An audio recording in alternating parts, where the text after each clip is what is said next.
COVID-19-ийн эсрэг дархлаажуулалтын 3 дахь тунг өнгөрсөн 8 дугаар сарын сүүлчээс эхлэн хийж эхэлсэн эхний ээлжинд эмч совилогч багш хариу арга хэмжээнд ажиллаж буй багийн гишүүд дэд бүтцийн байгууллагын ажилтан албан хаагчид сайн дурын үндсэн дээр 55-аас дээш насны иргэдэд хийсэн юм а.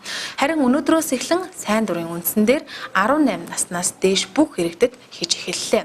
Вакцины тухайд бүгд найрамдах Хятад ард улсын Sinopharm компани эмийн үйлдвэрийн Virosil болон Pfizer вакциныг сонгон хийх боломжтой гэж Эрүүл мэндийн газрын дарга Батцангил мэдээлж байна. Өчигдрөөс эхлээд бол эрүүл мэндийн яамнаас шийдвэр гараад 18-аас дээш насны бүх хүн амыг өөрийнх нь сайн дурын үндсэн дээр түүнээс бүгдийг надад алдахгүй. Ер нь бол уул нь бол хүмүүс өөртөө вакцина хийх нь бол бас нөгөө энэ ковидын халдвар хүндрэхээс сэргийлж байгаа, эрсдээс сэргийлж байгаа учраас бас энэ вакцины жолтонд бас хамрагдахыг хүсэж байна. Тэгээд өнөөдрөөс эхлээд бол 18 наснаас дээш насны хүмүүсийг бол сайн дурын үндсэн дээр ковидын вакцинууд хамрагдаад эхэлж байгаа. Хүүхдүүдийн хувьд бол арай болоогүй. Яагаад гэвэл хүүхдүүд маань хойно эхэлсэн. Тэгээ 7 сард эхэлсэн. Тэгээ 8 сард давтан тунгаа авсан байж байгаа. Тэгэхээр тэр хүүхдүүдийн хувьд бол энэ хийгдэхгүй гэдгийг бол одоогоор хийгдэхгүй гэдгийг хэлмээр байна.